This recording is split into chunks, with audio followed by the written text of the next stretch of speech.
You're good to go. Thank you. Okay. What I need to do is change back to a normal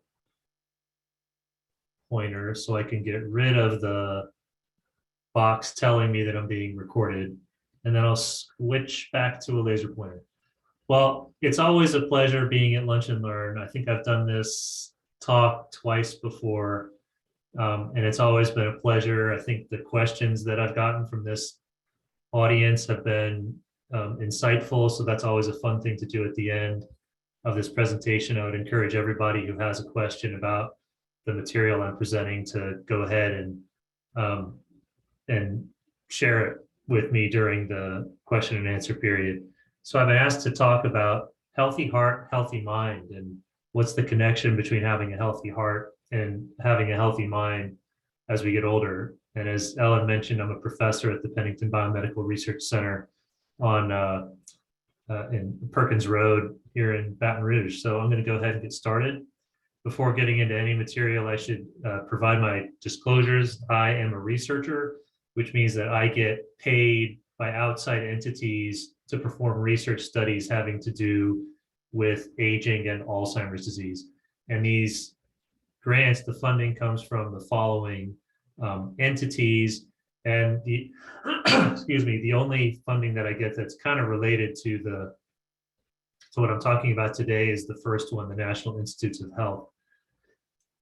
So what I'd like to do over the next, hopefully 45 minutes or so, is talk about a couple of different things. I know that probably most people in this audience are highly familiar with Alzheimer's disease already, so I'll keep it brief when I talk about what Alzheimer's disease is and some of the characteristics of it. I'll move on there to talking about this link between a healthy heart and a healthy brain, and how having a healthy heart improves how the brain ages and what we know and what we don't know. I'll talk about research studies at the Pennington Biomedical Research Center that relate to this topic, and then try to at least give a little hint of what I think is on the horizon when it comes to this topic of heart and brain. So like I say, I'll start off with just a couple of minutes talking about what Alzheimer's disease is, and to make sure that we are all on the same page.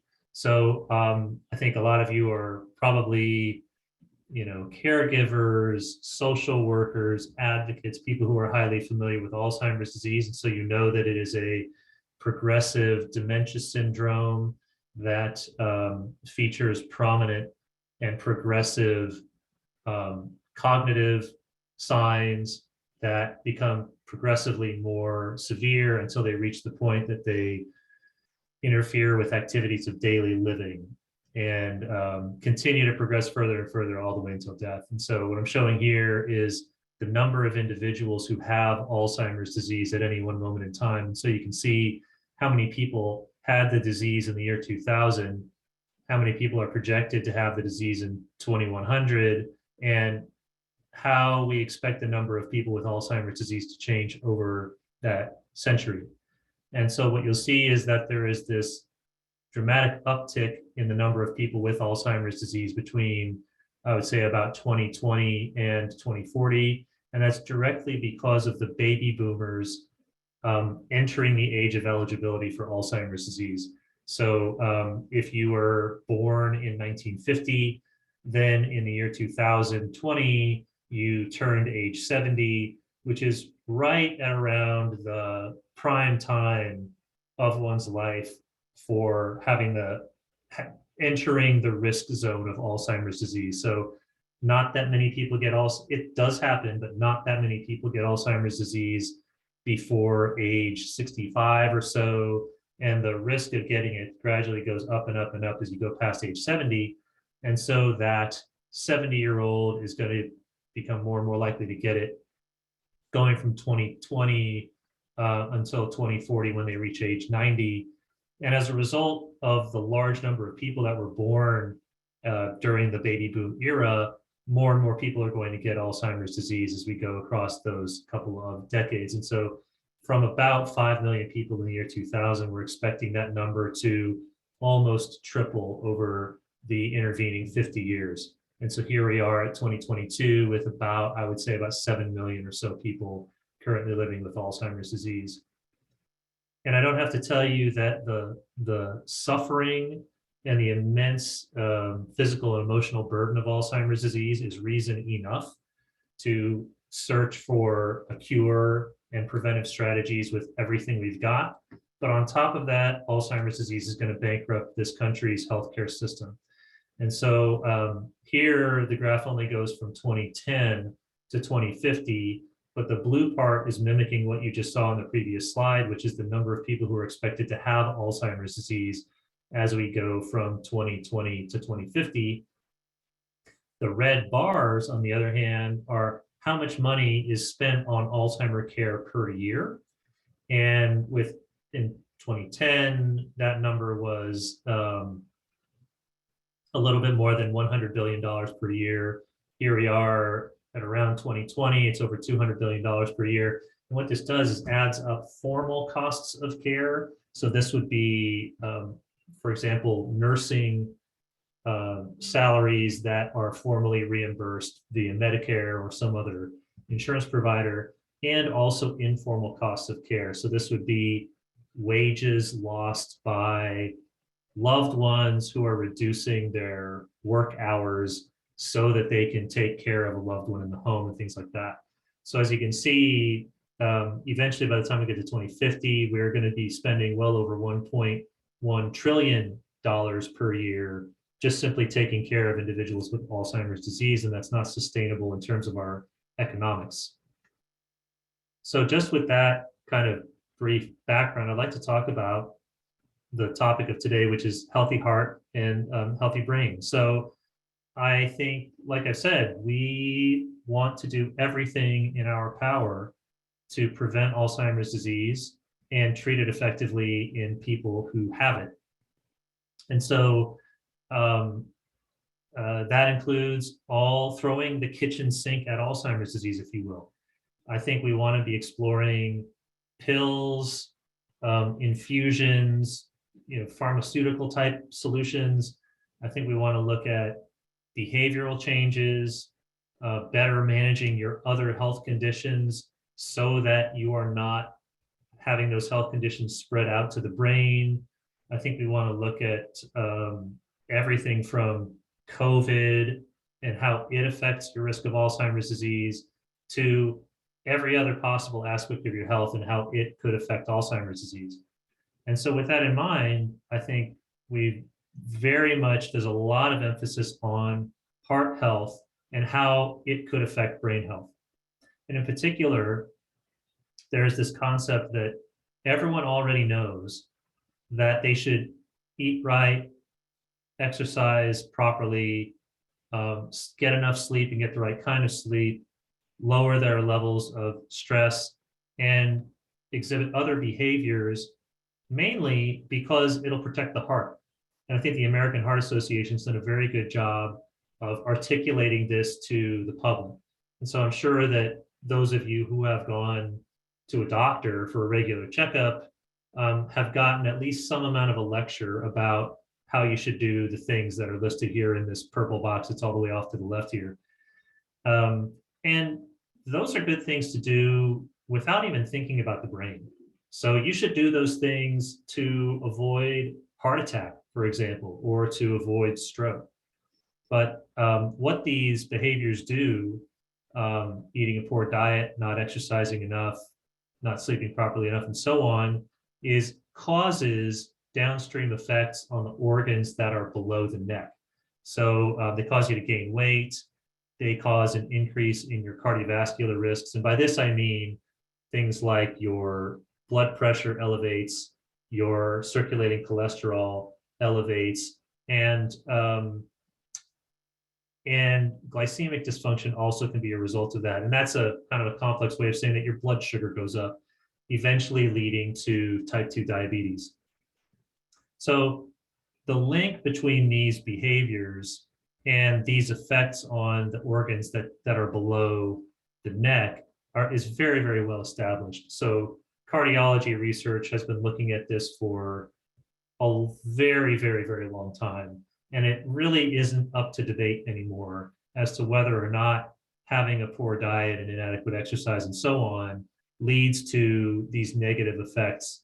Again, as I've said, to the organs that are below the neck, especially the heart.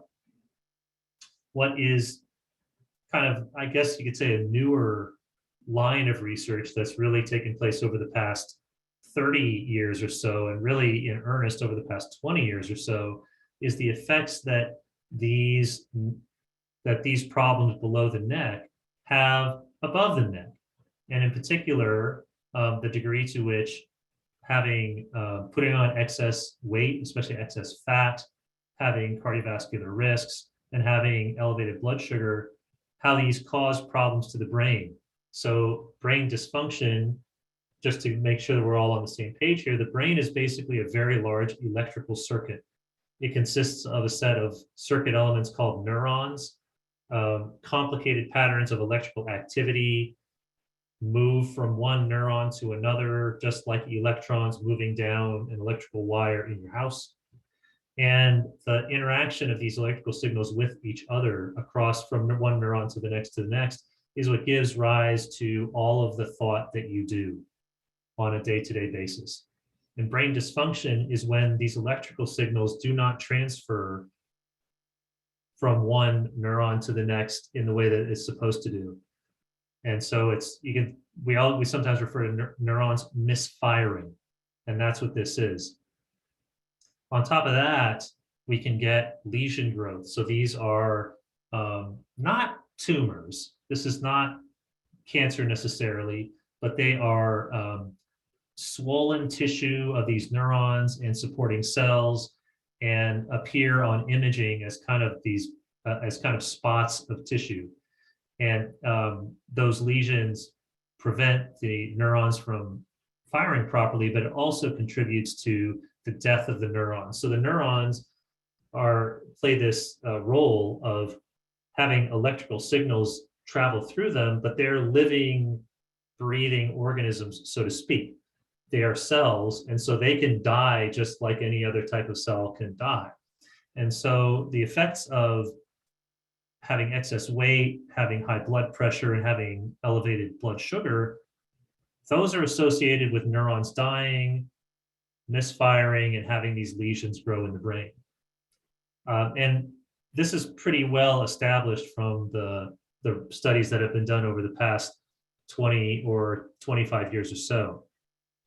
The reasons why this occurs, why it is that, for example, high blood pressure is associated with having messed up brain cells, is not really that fully well understood. But at least the observations have been made over and over and over again in essentially every country across the earth that this link is there. And the reason why, again, the biology behind it is not fully understood. But now, if you know that having, for example, cardiovascular risks leads to these problems with brain cells, and I've already told you that brain cells working the way that they should gives rise to thought, it shouldn't be too much of a leap to believe that messing up the brain cells that make you think makes it more difficult for you to think.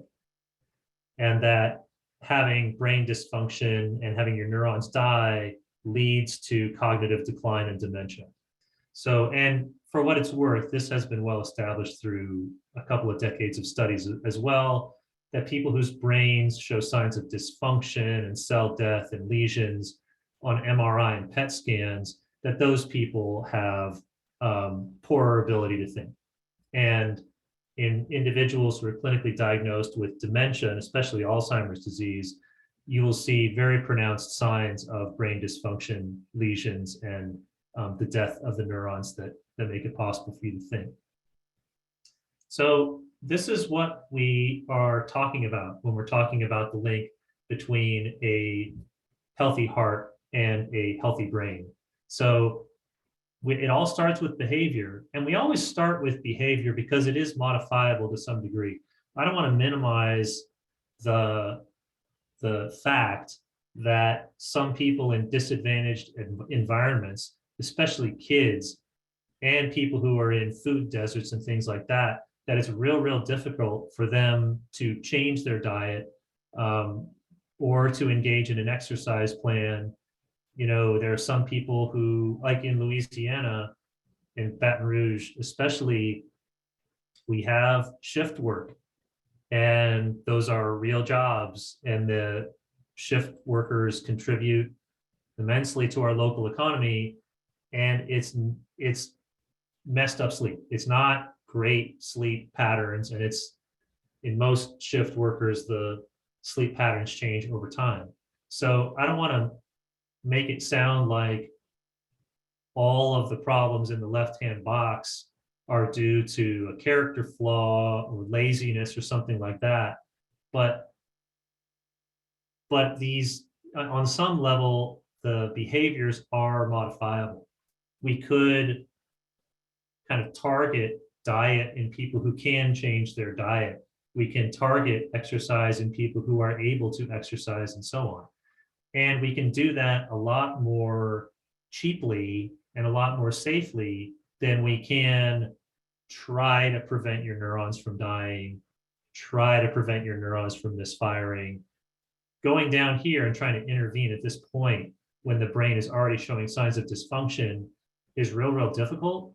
One, because, like I say, there are safety concerns, and also because it logically, if I'm fixing the brain after the previous events below the neck have caused these problems, I'm not causing you to lose weight. I'm not lowering your blood pressure. I'm not lowering your blood sugar.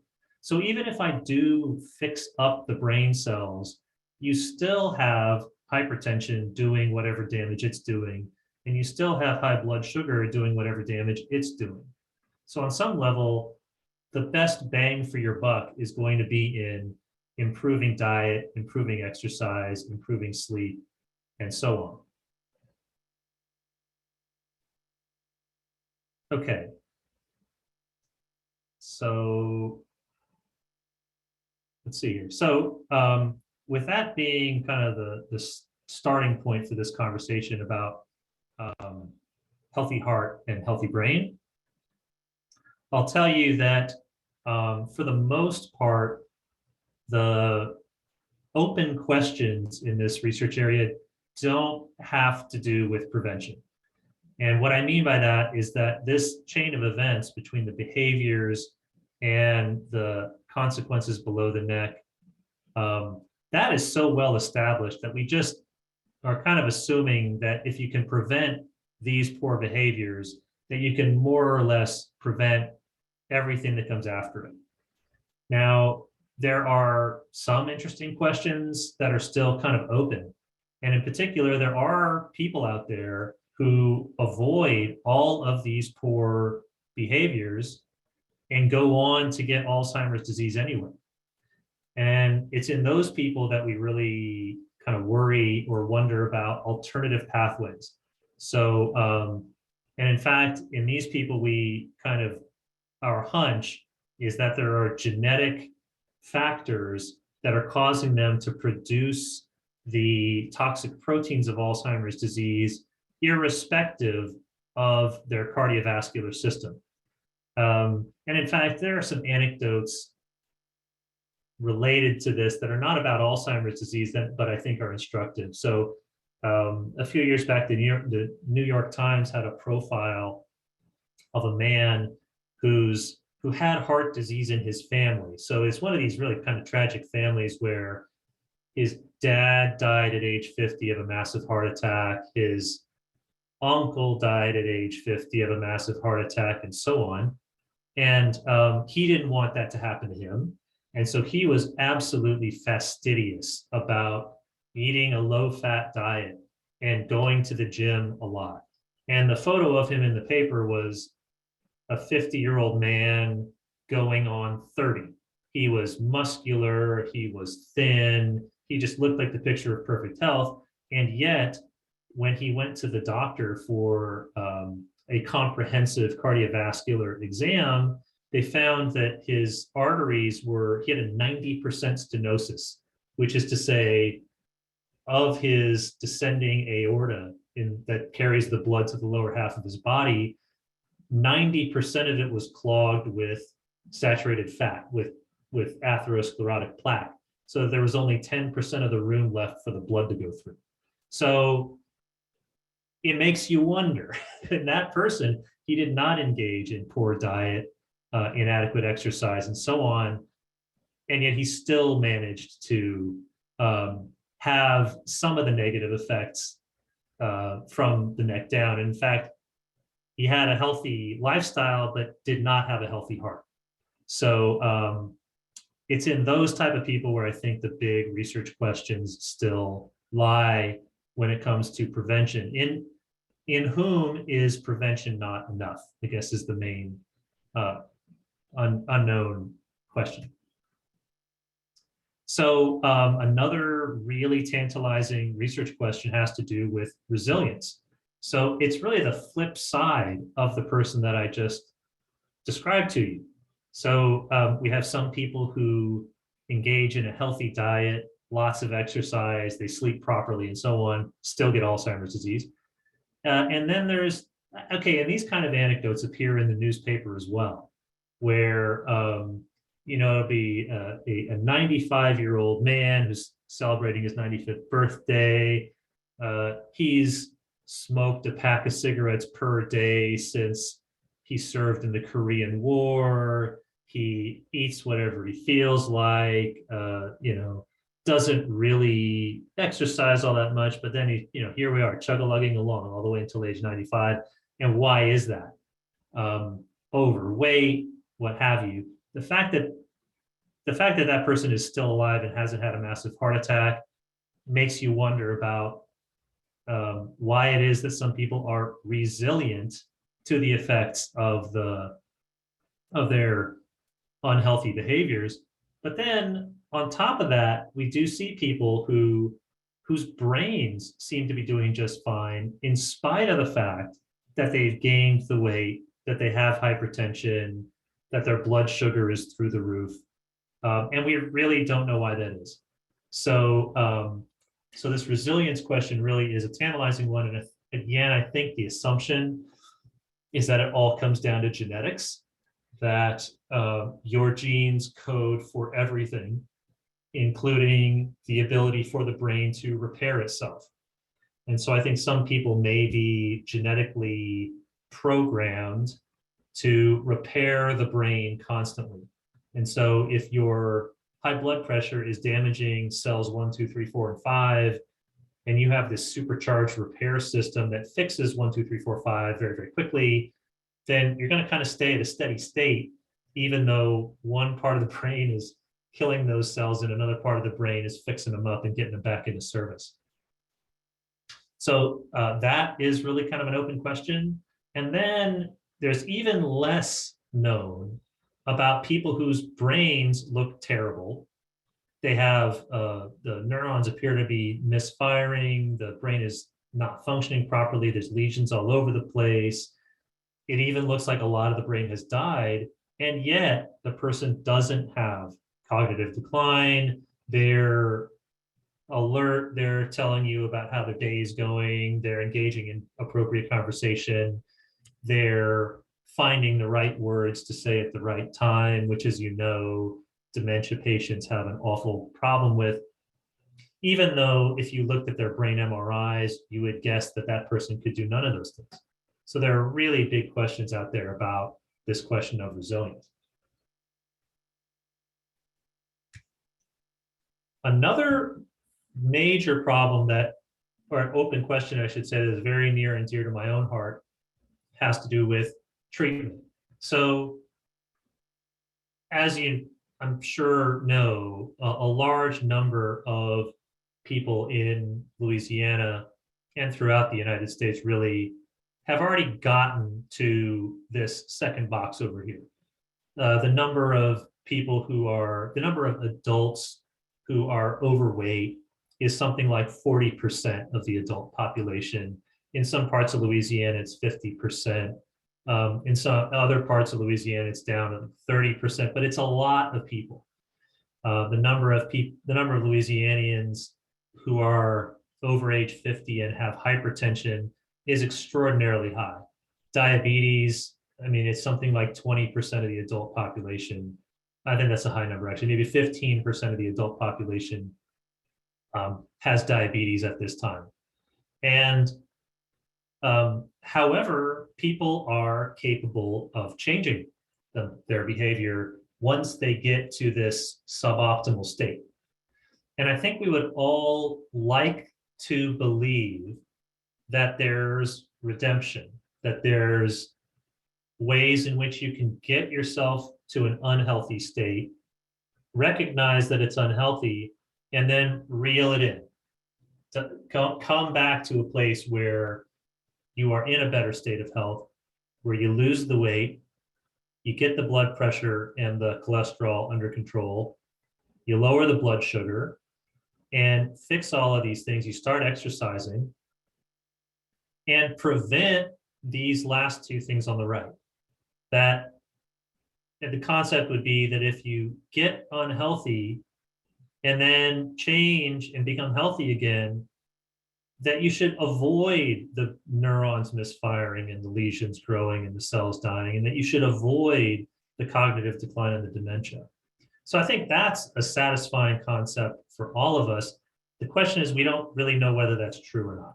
And in fact, I've been part of some studies that have provided really kind of sobering data that suggests that at least in some people, if you let this stuff go too far for too long, the weight gain, the high blood pressure, and so on, then even if you work to fix it, the die has already been cast, the first domino has already fallen, and the brain marches along towards dysfunction and cell death and eventually cognitive decline.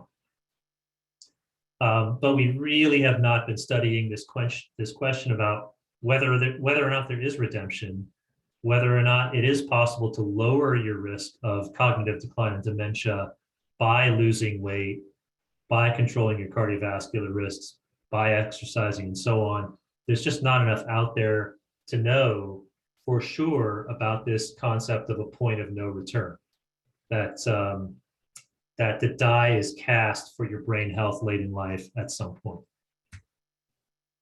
I mean, when it comes to trying to prevent Alzheimer's disease and trying to prevent the ill effects of your health behaviors on the brain, I try to make it real clear to people that there's no silver bullet.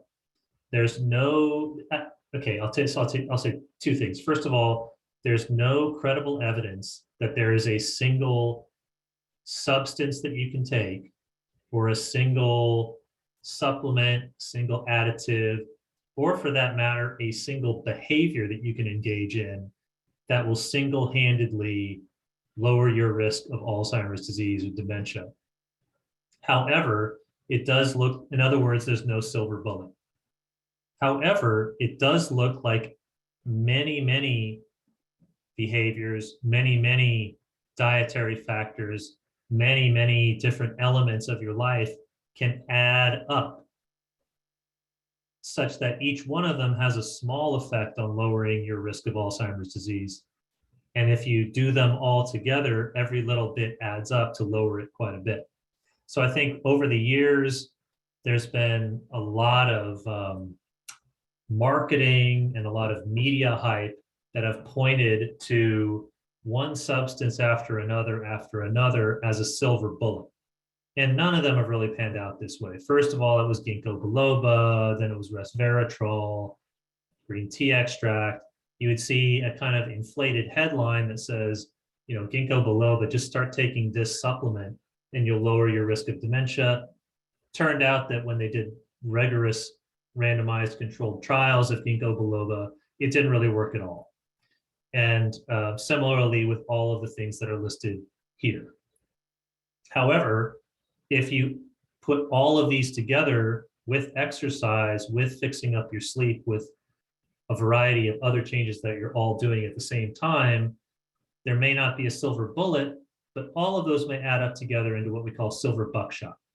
And this is a quote that I like to use, is that when it comes to aging, and especially with brain aging, there is no silver bullet, but there may be silver buckshot, a constellation of factors, including some of these, which I'm sure don't hurt, but need to be applied in combination with exercise, with fixing up your sleep hygiene and other factors in order so that the group of factors altogether lower your risk of Alzheimer's disease.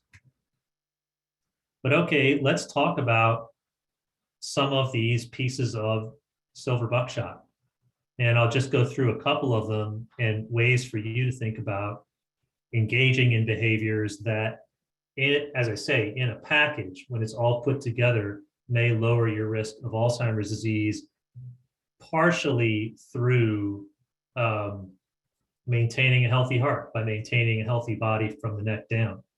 And the first one I'll talk about is exercise.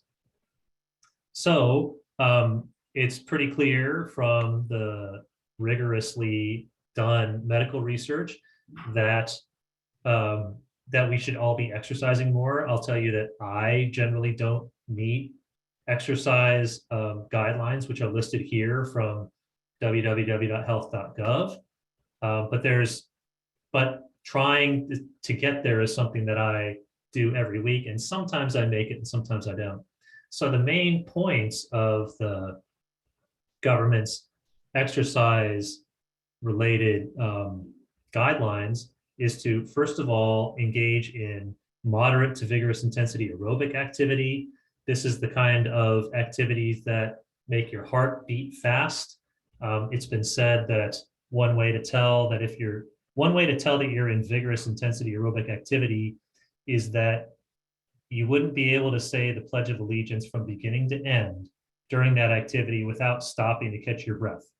If you can just rattle off the whole pledge, then that's a good hint that you're probably not exercising vigorously enough to reach this level of vigorous intensity aerobic activity. Of course, those of you who have Apple Watches or one of these Fitbit watches that tracks your heart rate, it'll tell you exactly when you've reached this level of vigorous intensity aerobic activity. And you can see that, there's some amount of duration that you have to hit. So just being vigorously briskly walking for just 1 minute is not going to do it. 150 minutes per week is kind of the guideline that you're all trying to get to as a goal. And on top of that, muscle strengthening activities are important too. So this is not necessarily just going to a gym and lifting dumbbells. It can be working with one of those elastic stretchy bands. It can be, honestly, some of the exercises that I like to do hit both of these requirements. Swimming is one of mine, where swimming is absolutely a muscle strengthening activity for pretty much every muscle in your body. It also, let me tell you, swimming will also make your heart beat real fast as well. And I'll just add here that while the science has done a pretty good job of explaining why it is that aerobic activity lowers your risk of dementia, the muscle strengthening activities are a little bit more of a mystery. So we know that muscle strengthening has a variety of different health benefits for frailty, for keeping your bones healthy, for keeping you independent and able to go about your daily activities. But whether the muscles talk directly to the brain or not is somewhat of an unknown at this time. Okay, so another thing that you can do that will help your heart and therefore help your brain is fix up your diet.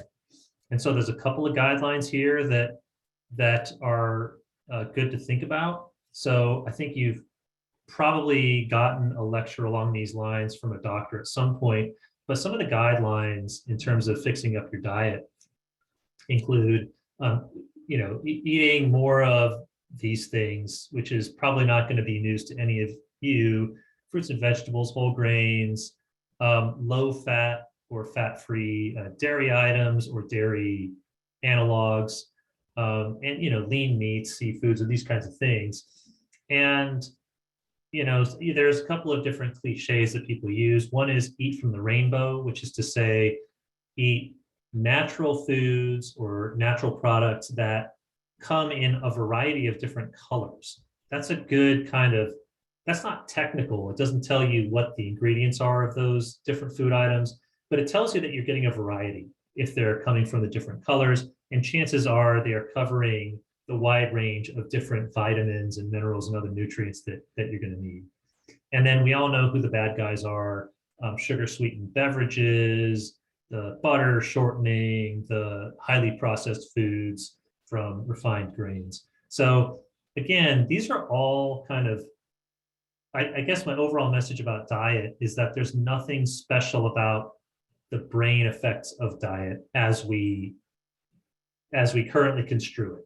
So in other words, change your diet according to what your heart doctor says to do, because your brain doctor isn't going to say anything different from that. There's no magical item. There's no specific dietary additive that's going to be specifically added to your diet to lower your risk of dementia. All the recommendations from the brain people are pretty much the same as the recommendations that come from the heart people. And then, it's all good to say that your meals should be composed of certain items, but eating too much food is bad no matter what you're eating. And so think about portion sizes. You don't want to overeat. And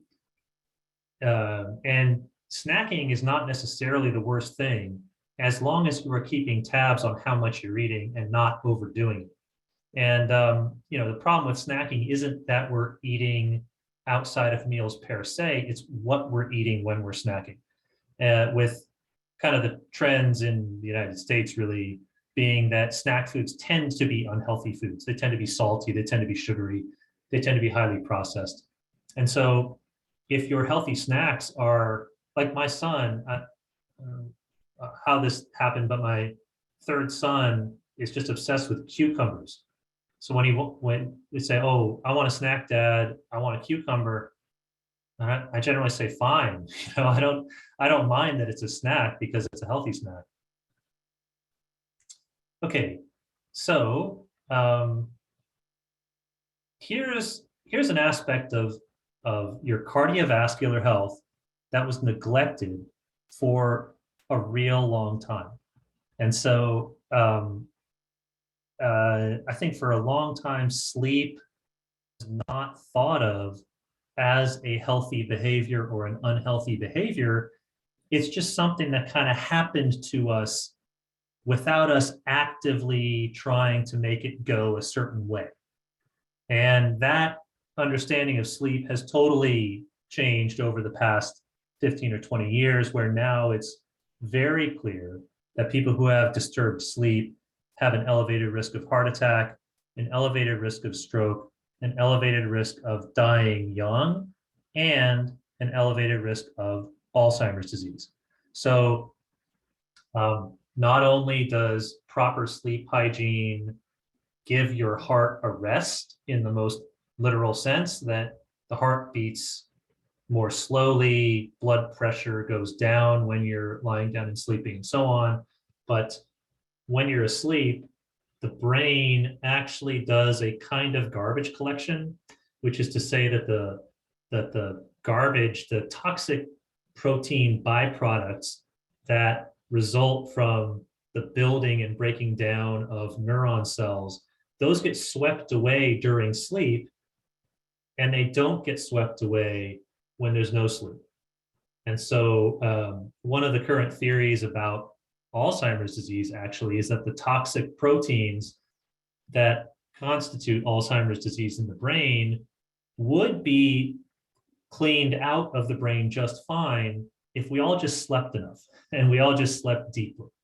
So this concept of sleep hygiene is now very prevalent, where sleep hygiene is the concept that you need to take care to set your lifestyle up so that you can go to sleep at a consistent hour, sleep long enough, usually 7 to 8 hours, and have the sleep be deep and restful.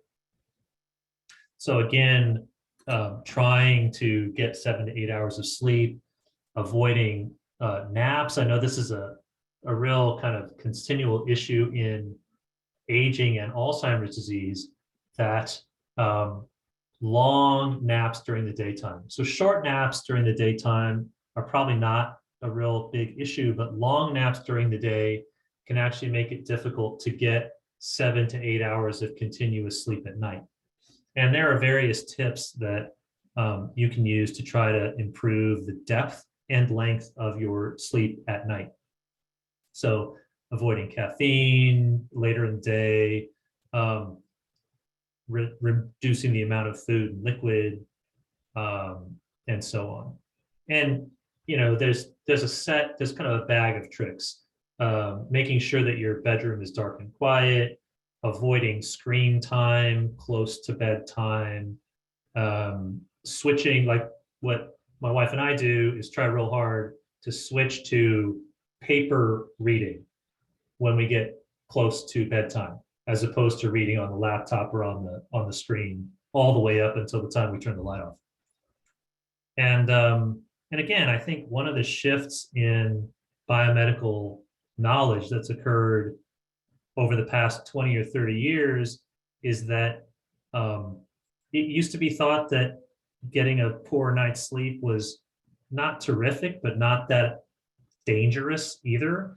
But now we know that, yeah, it absolutely is a very serious issue to not get a proper night's sleep.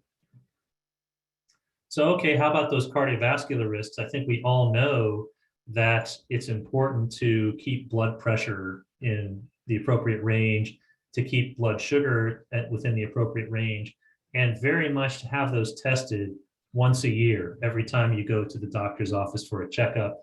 And again, there are some people who have real problems with being able to afford the medications for these conditions, and I don't want to minimize that, but to the extent that you can, absolutely take all of your medications as they are prescribed.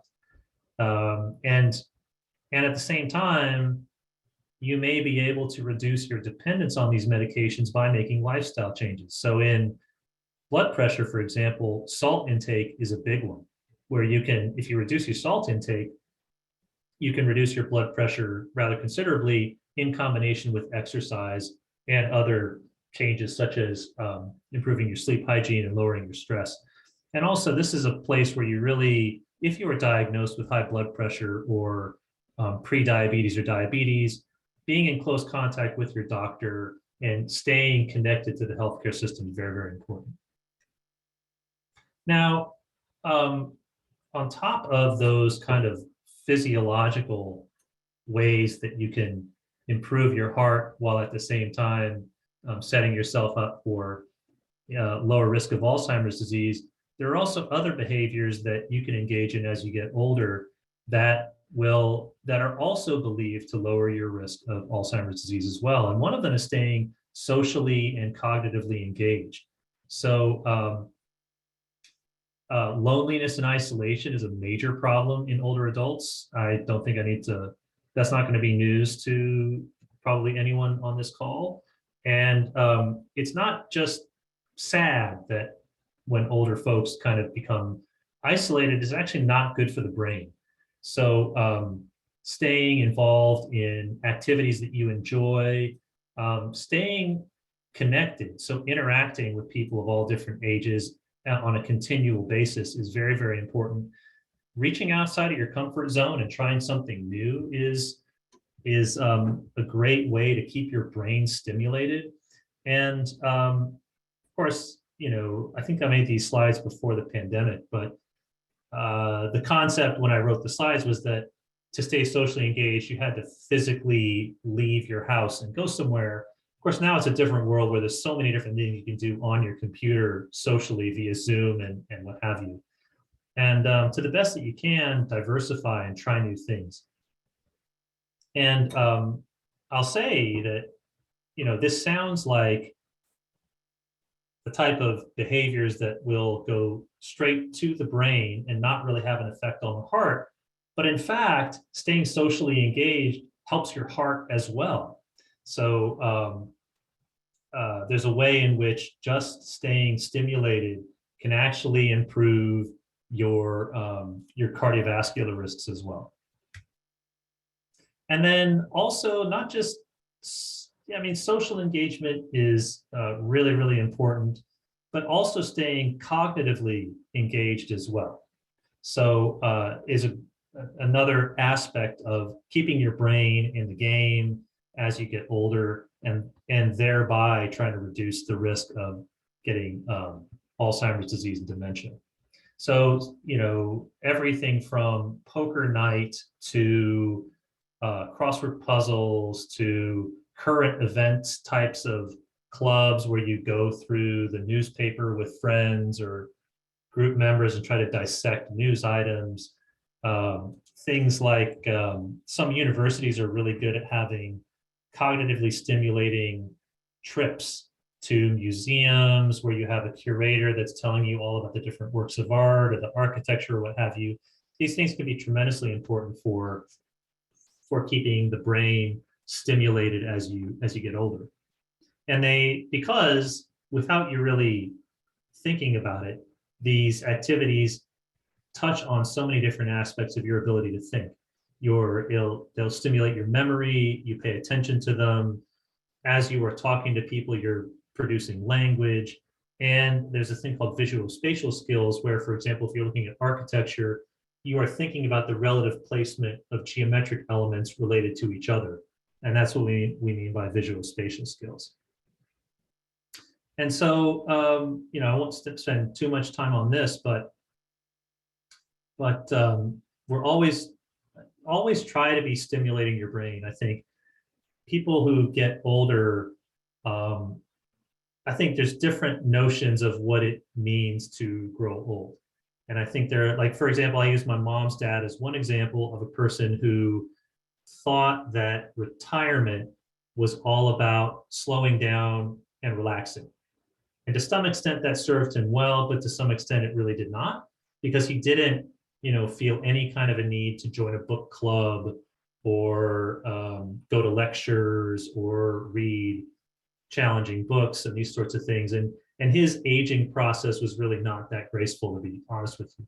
And compare that to other older adults that I know where they're constantly going to learning how to garden. They've never gardened before in their life, but doggone it, they have space in the backyard. They're going to try it out. Some of the plants are going to die, don't care. You have to keep learning.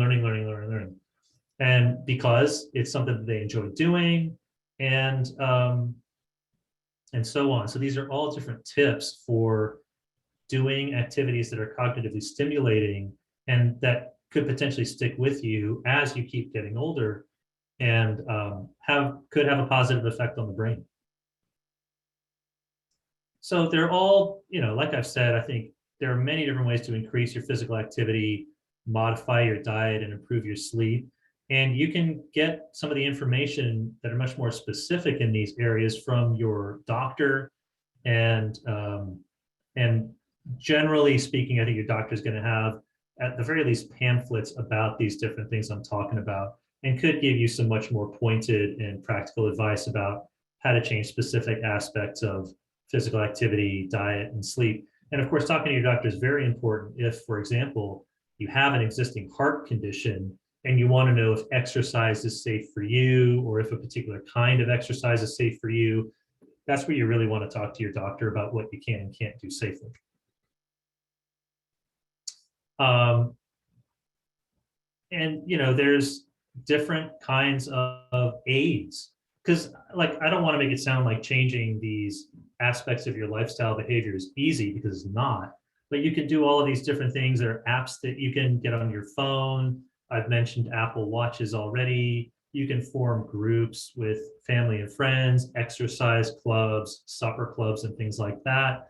And you can set goals for yourself and that meet certain criteria, like being realistic and stuff, and so on. And then it's the usual thing for any of you who have tried to lose weight, who have tried to get on an exercise plan, you know that you can kind of fall off track, and it's very important to have a strategy in place for getting back on track. So, okay, I'm kind of out of time here. I will skip this next part if you don't mind me skipping through that. And I'll just talk a little bit about what current research studies we have going on here at Pennington. So we have two studies that are called RATE and RATE MCI. And the question here is, whether becoming physically inactive casts the die, or whether older adults who increase their level of physical activity can reduce the brain problems that eventually lead to Alzheimer's disease. So what we're trying to do is find older, specifically African American adults who are physically inactive, done this inadequate exercise thing for a large chunk of their life, increase their level of physical activity over the course of a year, and see if that helps at all with how their brains look and how their cognition is looking. And this is a study that's being co-led by my colleague Robert Newton at the Pennington Center and myself. We are recruiting about almost 350 older African American adults to a physical activity program or an educational program that would be a comparator to it.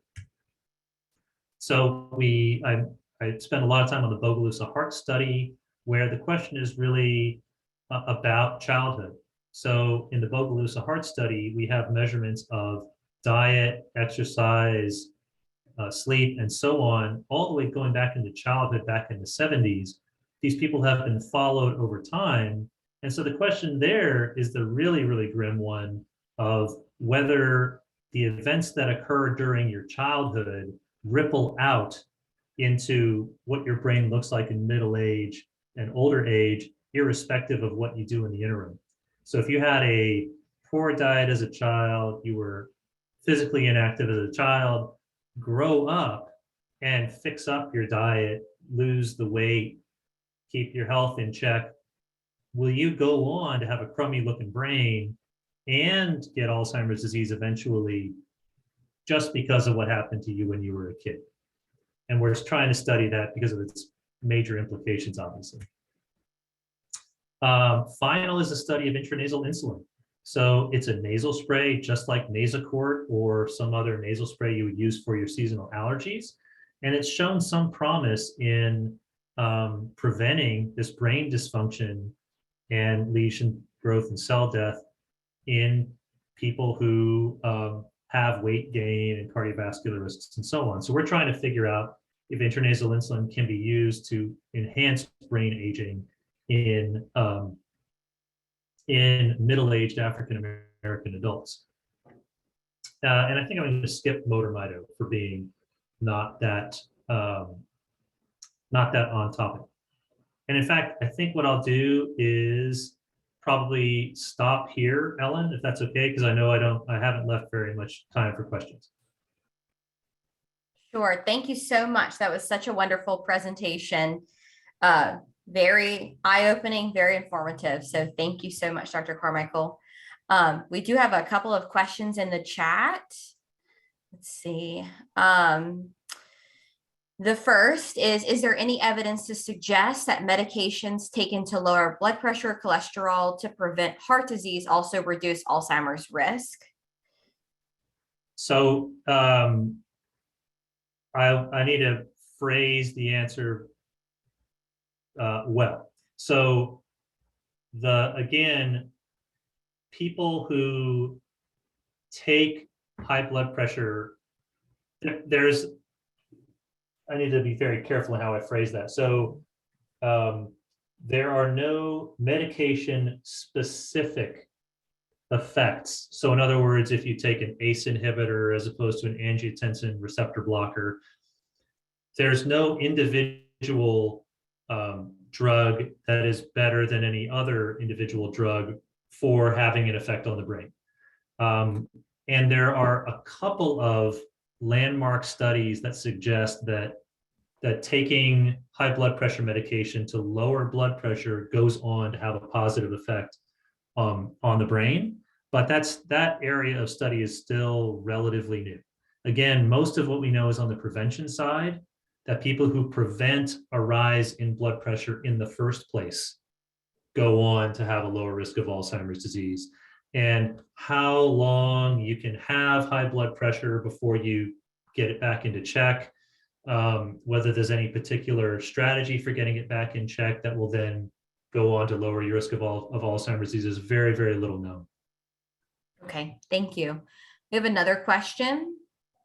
I have heard that there are geographical regions within populations that have an extremely low incidence of Alzheimer's, i.e. parts of India. Has your research revealed such pockets of anomalies? And if so, what theories as to the cause?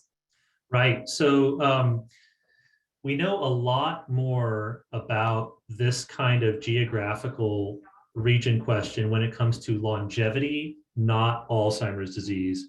And that's because in large portions of the world, Alzheimer's disease is not ascertained with a very high level of fidelity. So death, everybody pretty much ascertains with a very high degree of certainty. Whether someone's mental problems are Alzheimer's disease versus something else generally requires expert medical opinions, which are not always present in these parts of the world. But I would commend to you the study of blue zones. I think if you search on Google for blue zones, you will find fascinating research on pockets of the globe where longevity is exceptionally high. And in fact, there was one of my favorite news articles ever. It was in the New York Times. It was called "The Island Where People Forgot to Die." And it's about one of these blue zones in Greece. And just, I think the short answer about the cause is that it's about culture. So it's the combination of the local diet, the local expectations around exercise, the local expectations around staying about sleep and lifestyle that all add up together into longer lives and lower mortality risk. Thank you so much. That's all the questions we have in the chat for now. We have a few comments that I'll save for you and share with you, Dr. Carmichael, but thank you so much again for taking the time to come and share your information with us today. It's always a pleasure to have you. And thank you too to everyone who has joined us today. If you have any more questions, feel free to send them to me and I can send them on to Dr. Carmichael. But if not, I'll be sure to include all this information in a follow-up email as well. So thank you so much, Dr. Carmichael. We really appreciate it. Thanks, Alan. It's always a pleasure. All righty. We'll see you next time. Thank you. All right. Take care.